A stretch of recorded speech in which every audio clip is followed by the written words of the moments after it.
If you're looking to buy a new car, but you have no idea how much you should spend, look no further. I got the easy to follow answer for you from the #1 financial guru in the world. By the end of this episode, you'll have that formula as well as 6 tips for making sure you get the best deal on your car so the rest of your finances are in check as well. Welcome to the Millennial's Guide to Money, where it's all about dominating your finances so you can own your life. Let's dive in. First things first, no matter what your mom says, no matter what your neighbor says, no matter what your grandpa or your coworker or anyone says, their opinion does not matter on this. It's not up to them to tell you how much car you should afford, especially not the dealership or the bank. They want you to spend the most amount possible because they don't really care about your finances. Now, Dave Ramsey is known as the #1 financial coach in the country, if not the world, and his approach is perfect.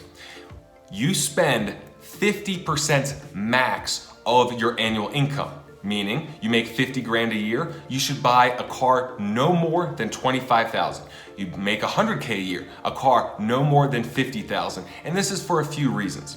Number one, it depreciates. This is a box of steel that goes down in value every time you drive it. Every day that you don't drive it, it goes down in value. Also, insurance, gas, maintenance, all that stuff adds up, and it's just ridiculous. Your payment could be $350 a month and it sounds fine, but your insurance is another $200, gas is another $200, parking is $100, and then maintenance, if you have a German manufactured vehicle, it could be like $4 grand a year.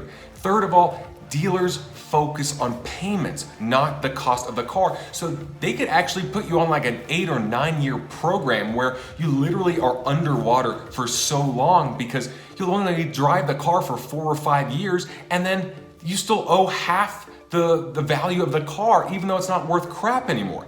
Focus on how much the car is, not the payments, because all that stuff adds up and cars are money pits. My personal opinion is to go even less than 50%. Knowing how much cars depreciate and how many other wonderful things you could put that money in, I think they suck, personally.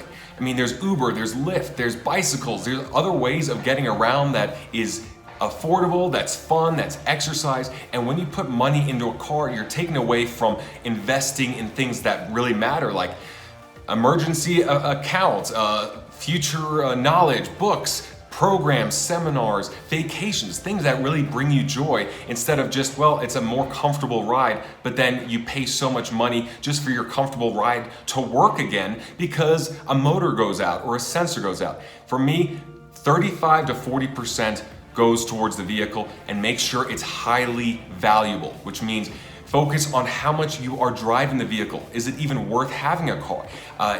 Look at the warranty. You do not want to pay all this money for something that's going to break down. Look at how much gas it costs. Is it 12 miles a gallon? Well, in that case, you're going to spend a lot of money on gas. And just because the gas is cheap now doesn't mean it'll be cheap in 2 years.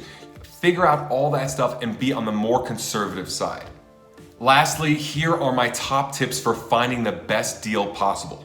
Number 1 is you got to do your homework. This is a big purchasing decision. You got to look at what other people are saying about the car, how much it costs to maintain over a certain period of time, how much they paid for it, different options, competition, incentives. You got to do your homework. This is a big deal. And 2, you got to go in pre-approved with a bank or some other financing because you do not want to rely on the financing of the dealership. They'll always work things in so that they get more money and you don't even realize it. Number 2 is go to the dealership with a logical friend. If you're an emotional person, especially, go in with someone like me, someone that's highly logical, that's not tied emotionally to this vehicle or this purchase, that if anything kind of wants you not to buy a car so that they are the voice of reason. Because at the dealerships, they're going to work up your emotions, they're going to wear you down, they're going to try and just push things on you, and then they do this for a living. It's psychological warfare. Go with someone else that will neutralize that. And also, you could say, hey, this person's looking for a car in 6 months as well, and have them look, even if they're not, because that salesman could think, all right, well, this is 2 sales instead of 1. And you could even say that. You could be like, look, man, you take care of me, give me a good deal, then my friend will be looking for a similar car in a couple months. If I'm a salesman, I'd rather have 2 deals with a bit of profit margin than risk losing one with a higher profit margin. That's just me. Another thing to look up is if the car is going to be redesigned the next year. You do not want to buy the last year of a vehicle before a major redesign unless you get a steep discount. When usually it's about 5 or 6 years, every vehicle goes through a major redesign where the lights change, the grille changes, and it just looks like a completely new vehicle. So if this is the last year of that design, you better know it, and you usually know it by searching online, redesign, read the blog, see what it says. If that vehicle has been around for 4 or 5 years, then you might want to wait until that next redesign, because if it's not the next year, it could be the year after. And you can get a really good discount when a new version of that car is coming out, or you just wait till the next version is out.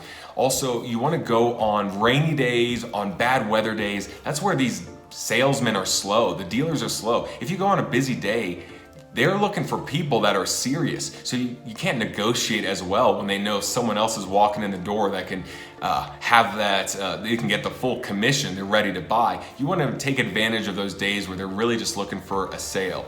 Also, go at the end of the month, end of the quarter, end of the year. And that's because a lot of these sales associates, they work on bonuses. So for example, there could be like an end of the quarter bonus of $5,000 and they just need 2 more sales to get it. So instead of going after a fat commission, they might just go after a small commission in order to get that tick mark, that tally, so that they're 1 car closer to their $5,000 bonus. Take advantage of that. So end of every quarter, end of the year, and end of the month, but really quarter and the year.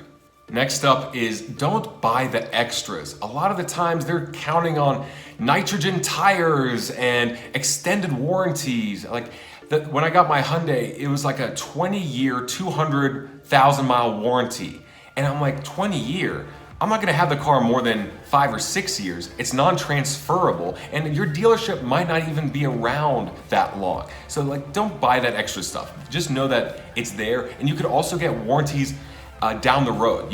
Like a lot of times you'll get 30 days or 60 days to buy an extended warranty. So it's not something you have to get right away. And there's third parties that could sell you that stuff as well.